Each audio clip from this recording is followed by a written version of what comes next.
नमस्कार। अभी भारत सरकार एक बिल लेकर आई है। इस बिल का नाम है livestock and livestock products importation and exportation bill 2023। Livestock का मतलब पशुधन। जितने भी तरह के पशु इंसान इस्तेमाल करते हैं उनको लाइवस्टॉक कहते हैं। और लाइवस्टॉक प्रोडक्ट्स का मतलब पशुओं के जितने भी उत्पाद बनते हैं, चाहे मांस हो, दूध हो, अंडा हो, मछली हो, रेशम हो, चमड़ा हो, शहद हो, या उनके जो फॉडर है, ऐसे तमाम चीजें जो है ये लाइवस्टॉक प्रोडक्ट्स हैं। तो इन लाइवस्टॉक अर्थात इन पशुओं और उनके उत्पादों का इंपोर्ट और एक्सपोर्ट, इसको एक कानूनी प्रक्रिया के माध्यम से लाने का काम सरकार करने जा रही है और एक बिल लेकर आई है। इससे पहले सन 1898 में जब तत्कालीन भारत सरकार, जो ब्रिटिश सरकार थी, अंग्रेजों के द्वारा एक कानून बनाया गया था जिसका नाम था लाइवस्टॉक इंपोर्टेशन एक्ट 1898। उस एक्ट में जो पशु हैं और पशु उत्पाद हैं उनको बाहरी देशों से भारत में आयात करने के बारे में वो कानून बनाया गया था। उसमें निर्यात का कोई जिक्र नहीं था, तो निर्यात के बारे में कोई विशेष कानून भारत में नहीं था।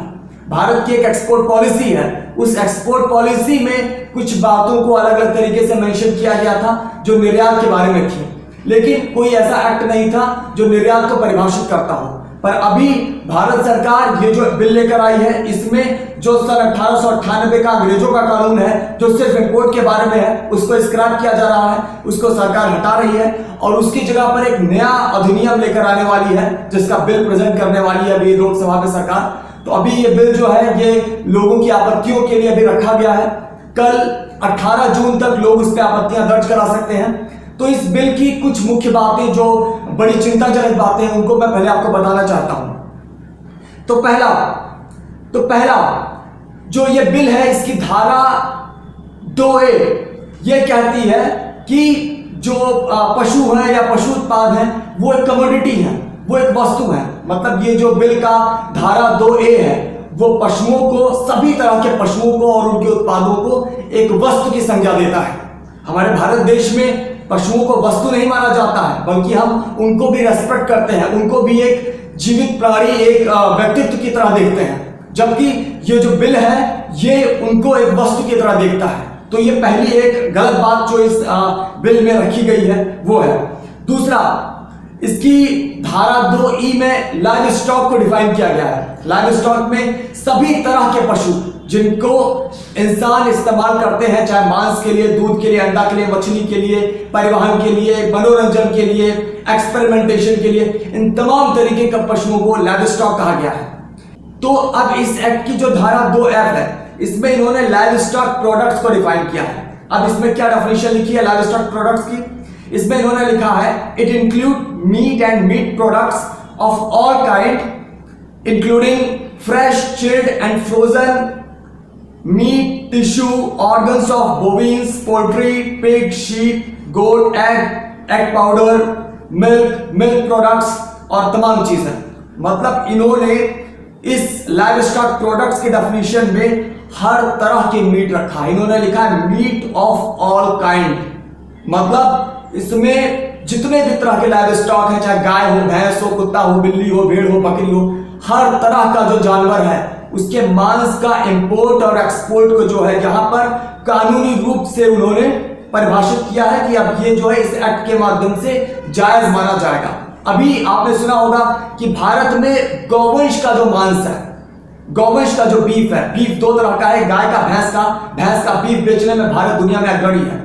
पर गौवंश के बीफ को बेचने पर पाबंदी है। जो भारत की एक्सपोर्ट पॉलिसी है उसमें गौवंश का जो मांस है उसको प्रोहिबिट किया गया। हालांकि गैर कानूनी रूप से भैंस के मांस के साथ गौवंश का जो मांस है वो भी बेचा जाता रहा है, लेकिन कानूनी रूप से एक्सपोर्ट पॉलिसी इसको अभी तक बैन करती आई है। लेकिन चूंकि अभी तक भारत के किसी भी अधिनियम में एक्सपोर्ट को परिभाषित नहीं किया गया था लाइव स्टॉक और उनके प्रोडक्ट्स के एक्सपोर्ट को, लेकिन इस एक्ट में लाइव स्टॉक के और उनके प्रोडक्ट्स के एक्सपोर्ट को परिभाषित किया जा रहा है और उसकी धारा 2F में क्लियरली लिखा है कि सभी तरह के मांस और उनके उत्पाद जो हैं उनको अब जायज माना जाएगा। उनका एक्सपोर्ट जो है, उनका जो इंपोर्ट है वो जायज माना जाएगा। तो बेशक इसमें गौवंश का मांस भी आएगा और अलग अलग तरह के जानवरों का मांस भी आएगा। तो कहीं ना कहीं अब जो ये गौवंश का जो बीफ एक्सपोर्ट है, जिस पर जो बैन है, उसको कहीं ना कहीं ये जो एक्ट है वो कमजोर करने वाला है। भले ये सरकार भी तुरंत ही गौवंश का जो मांस है उसको एक्सपोर्ट करने को ना शुरू करे, पर फिर भी चूंकि ये एक्ट उसको अलाउ कर रहा है, क्लियरली डेफिनेशन में अलाउ कर रहा है, तो आगे क्यों नहीं कोई सरकार आकर इसको चालू कर देगी। अभी हमें इसका बहुत ही स्पष्ट तरीके से विरोध करने की आवश्यकता है, क्योंकि अगर ये बिल एक्ट में परिवर्तित हो गया हूबहू इसी डेफिनेशन के साथ, तो फिर गाय का मांस भी भारत सरकार जो है आज नहीं तो कल लीगल तरीके से निर्यात करेगी, और इसकी शुरुआत इस एक्ट में इन्होंने कर दी है। और जो ये बिल तैयार किया गया है, उन बिल तैयार करने वाले लोगों को मालूम है कि वो इसमें क्या लिख रहे हैं। उन्होंने जब लिखा है कि मीट ऑफ ऑल काइंड, तो इसका क्लियरली मतलब है कि ऑल काइंड का मतलब ऑल काइंड। उन्होंने कहीं पर भी यहां पर यह नहीं लिखा है कि एक्सक्लूडिंग काउ, एक्सक्लूडिंग गौवंश, उन्होंने ये कहीं भी मेंशन नहीं किया पूरे बिल में। इसका मतलब क्या है, वो कहीं ना कहीं गौवंश के मांस के निर्यात के भी पक्षधर बन रहे हैं। इसके बाद जो इस बिल की धारा नंबर 4 है, ये भारत सरकार को ये भी एक अनुमति देती है कि वो लाइव स्टॉक और लाइव स्टॉक के जो प्रोडक्ट्स हैं उनके इंपोर्ट और एक्सपोर्ट का प्रमोशन भी करेगी। मतलब अब हमें विज्ञापन के माध्यम से दिखाया जाएगा कि आप भी इंपोर्ट और एक्सपोर्ट कीजिए जानवरों का, उनके प्रोडक्ट्स का। इसके बाद जो 10वीं इसकी धारा है, वो जो 1898 का जो अंग्रेजों का कानून था इंपोर्ट करने का लाइव स्टॉक का और उनके प्रोडक्ट्स को, उसको ये बिल जो है वो स्क्रैप करेगा। मतलब जैसे ये बिल एक्ट में परिवर्तित होगा, पुराना कानून अपने आप ही खत्म हो जाएगा और नया कानून लागू हो जाएगा। तो मतलब अब इंपोर्ट के साथ साथ एक्सपोर्ट को भी पूरी तरह से अनुमति मिल जाएगी। अब इसमें एक बहुत जरूरी बात है, लाइव स्टॉक का एक्सपोर्ट और इंपोर्ट, इसमें उनका लाइव एक्सपोर्ट और लाइव इंपोर्ट भी आता है। अब ये लाइव एक्सपोर्ट और लाइव इंपोर्ट क्या है? पशुओं को जिंदा भारत से दूसरे देशों में बेचना या जिंदा उनको दूसरे देशों से मंगाना, इसको बोलते हैं लाइव एक्सपोर्ट और लाइव इंपोर्ट। और ये जो बिल है, ये इस लाइव एक्सपोर्ट और लाइव इंपोर्ट को भी कानूनी परिभाषा देने जा रहा है, कानूनी अनुमति देने जा रहा है। अब दुनिया के तमाम ऐसे देश हैं जो इस समय लाइव एक्सपोर्ट और लाइव इंपोर्ट को बैन कर रहे हैं। क्यों? क्योंकि जब जानवरों को जिंदा एक देश से दूसरे देश में भेजा जाता है, तो अक्सर उनको चूंकि सबसे सस्ता जो परिवहन होता है वो होता है जहाज के माध्यम से। कई हफ्ते, कई महीने जहाज में जानवरों को छोटे से स्पेस में कन्फाइन कर कर उन गर्म समुद्री हवाओं के बीच में भेजा जाता है देश से दूसरे देश। सोचिए, एक एक महीने तक जानवर छोटे छोटे चैम्बर्स में बंद हैं, वहां पर उस समुद्री रास्तों पर बहुत दर्दनाक दशा उनकी होती है। अधिकांश जानवर रास्ते में मारे जाते हैं। और इसी कारण दुनिया भर में आज चर्चा हो रही है कि ये जो लाइव एक्सपोर्ट और लाइव इंपोर्ट है, ये बहुत क्रूर प्रक्रिया है और इसको बैन किया जाना चाहिए। अभी सन 2021 में ब्रिटेन एक एनिमल राइट्स बिल लेकर आया था अपने पार्लियामेंट में। उसमें उन्होंने क्लियरली मेंशन किया था कि हम हर तरह के लाइव एक्सपोर्ट को बैन करेंगे।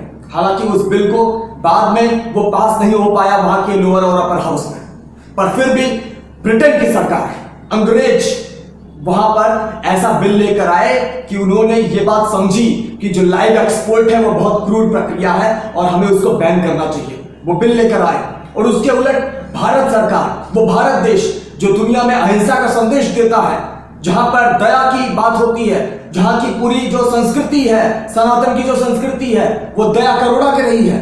पशुओं को हम प्यार करते आए हैं, चींटी तक को दाना डालते आए हैं, और आज भारत की सरकार ऐसे क्रूर फैसले ले रही है, ऐसे बहुत ही निंदनीय कानून बना रही है जो जानवरों के ऊपर जो क्रूरता है उसको बहुत ही बड़े स्तर पर बढ़ाने वाले हैं। इसके साथ ही साथ अभी 2023 में इसी वर्ष न्यूजीलैंड ने समुद्री मार्ग से लाइव एक्सपोर्ट को बैन कर दिया अपने देश में। न्यूजीलैंड ने कहा है कि समुद्री मार्ग से हम जिंदा जानवरों का निर्यात नहीं करेंगे क्योंकि यह बहुत क्रूर प्रक्रिया है। वो देश जहां पर बड़े पैमाने पर मांस खाया जाता है, वो देश अब सेंसिटिव हो रहे हैं, वो देश अब समझ रहे हैं कि हमें जिंदा जानवरों का एक्सपोर्ट नहीं करना है, ये क्रूर प्रक्रिया है। ऐसे करके हम शांति की बात कैसे कर सकते हैं, हम मानवता की बात कैसे कर सकते हैं। तो ब्रिटेन जैसे विदेश बिल लेकर आ रहे हैं, न्यूजीलैंड ने बैन किया, ऑस्ट्रेलिया में इस समय इस बारे में चर्चा हो रही है कि इसको बैन किया जाए, वो भी लगातार इसके बारे में आगे बढ़ रहे हैं। ब्राजील ने अभी जो समुद्री मार्ग से लाइव एक्सपोर्ट था उसको बैन कर दिया है। तो ऐसे देश जहां पर बड़े स्तर पर मांस खाया जाता रहा है, हर जानवर का मांस खाया जाता रहा है, वो अब अहिंसा के रास्ते पर बढ़ रहे हैं। वो पशुओं के प्रति जो क्रूरता है उसको आप गलत मान रहे हैं। और भारत देश अब उन पश्चिमी देशों के रास्ते पर बढ़ रहा है। अब उस जो हमारी पुरानी जो परंपरा रही है अहिंसा की, प्रेम भावना की, वसुधैव कुटुंबकम की, अब हम उसको पीछे छोड़ रहे हैं और हम अब उस क्रूर प्रक्रिया को अपना रहे हैं जो पश्चिमी देश अब वापस छोड़कर जो भारतीय परंपरा को अपना रहे हैं। कितनी निंदनीय बात है। तो अब ये बिल अभी कल तक 18 जून 2023 तक अभी इस पर हम अपनी आपत्तियां दर्ज करा सकते हैं। इस पर आपत्ति दर्ज कराने के लिए हमारे पास एक ईमेल एड्रेस है। ईमेल एड्रेस है gagan.garg@nic.in। स्क्रीन पर आपको लिखा हुआ दिख रहा है gagan gagan.garg@nic.in। इस ईमेल एड्रेस पर आपको ईमेल करना है और आपको अपनी आपत्तियां दर्ज करानी है कि ये जो बिल में ये जो प्रोविजंस किए गए हैं ये क्यों हटाए जाए। आपको क्लियरली वहां पर सारी बातें मेंशन करनी है कि भारत एक करुणामय देश रहा है, हम अहिंसा की भावना को आगे लेकर चलते रहे हैं, ये गांधी का, बुद्ध का देश है और यहाँ पर ऐसी क्रूर प्रक्रियाएं अपनाना बहुत ही निंदनीय है। आपको वहां पर क्लियरली सारी बातें मेंशन करनी होगी। इस वीडियो के डिस्क्रिप्शन में मैं वो सारी बातें लिख दे रहा हूं पॉइंट टू पॉइंट, जिसको आप अपने ईमेल में लिख सकते हैं। इसके साथ ही साथ इस ईमेल को आप सीसी कीजिए gn.singh30@nic.in पर, gn.singh30@nic.in। ये जो ईमेल एड्रेस आपको दिख रहा है इस पे आपको सीसी करना है, मतलब टू में आपको रखना है gagan.garg@nic.in और सीसी में आपको रखना है gn.singh13@nic.in। तो ये जो दो अधिकारी हैं ये पशुपालन विभाग जो कृषि मंत्रालय है उसके अधिकारी हैं और इन्हीं के पास आपत्तियां जानी है। सारी आपत्तियां जब चली जाएंगी कल 18 तारीख तक, उसके बाद उन आपत्तियों पर एक एक करके मंत्रालय जो है वो चर्चा करेगा और उन आपत्तियों को संज्ञान में लिया जाएगा। कोई भी भारत में जब अधिनियम पारित होता है तो अधिनियम का जब बिल बनता है पहले तो बिल को पहले लोगों की आपत्तियों के लिए सामने रखा जाता है ताकि लोग भी उस पर अपनी आपत्तियां दे पाए और उन आपत्तियों को भी कंसिडर किया जाता है। ये कानूनी प्रक्रिया है। तो इस प्रक्रिया में आपको भी आगे आकर अपनी आपत्ति दर्ज कराने की आवश्यकता है, क्योंकि हम अगर बड़ी संख्या में आपत्तियां दर्ज कराएंगे तो जाहिर सी बात है सरकार को फिर ये जो प्रोविजंस हैं इस बिल के उनको वापस लेना पड़ेगा। तो हमें आपत्ति जरूर दर्ज कराना है। आपसे फिर से रिक्वेस्ट है कि ये जो ईमेल एड्रेस आपके सामने लिखे हैं इन पर आपत्तियां जरूर दर्ज कराइए और कल तक जब तक आपत्तियां दर्ज हो जाएंगी उसके बाद भी हम लोग नए तरीके से कैंपेन शुरू करेंगे। क्योंकि जब आपत्तियां दर्ज हो जाएंगी उसके बाद जब ये पूरा मसौदा फिर से तैयार किया जाएगा, फिर इस बिल को लोकसभा में ले जाया जाएगा, उसके बाद फिर लोकसभा से जब पास होगा फिर राज्यसभा में ले जाया जाएगा, वहां से जब पास होगा तब वो प्रेसिडेंट के पास जाएगा। तो लोकसभा में, राज्यसभा में हमारे क्षेत्र से चुनकर गए हुए लोग बैठते हैं जो इस बिल को पास करवाते हैं। तो हम अपने सांसद के पास जाएंगे, चाहे वो लोकसभा का सांसद हो या राज्यसभा का। 18 तारीख के बाद हम जाएंगे और प्रॉपर हम उनको एक पत्र देंगे कि आप लोकसभा में जब ये बिल आएगा तो आप इस बिल में इन बातों का विरोध कीजिएगा। तो इस बारे में एक वीडियो मैं इसके बाद फिर से बनाऊंगा जिसपे हम इस बारे में चर्चा करेंगे कि हमें वो जो पत्र देना है अपने सांसदों को वो पत्र कैसा होगा, उसमें क्या बातें हमें लिखनी है। तो उसके बारे में हम फिर से चर्चा करेंगे। लेकिन अभी हमारे पास कल तक का समय है, आज और कल का समय है। आप लोग कृपया मंत्रालय को आपत्तियां जरूर भेजें और ये जो इसमें क्रूर प्रक्रियाओं का जिक्र किया गया इस बिल को, इसको हटवाने के लिए आगे बढ़े, वरना अगर ये लागू हो गया फिर इसको स्क्रैप करवाना, इस एक्ट को स्क्रैप करवाना बड़ा मुश्किल हो जाएगा। तो फिर से आपसे निवेदन है कि पशुओं के कल्याण के लिए, मानवता को बचाने के लिए आपत्ति जरूर दर्ज कराएं, मंत्रालय से इन तमाम क्रूर प्रक्रियाओं को हटाने के बारे में कहें। धन्यवाद।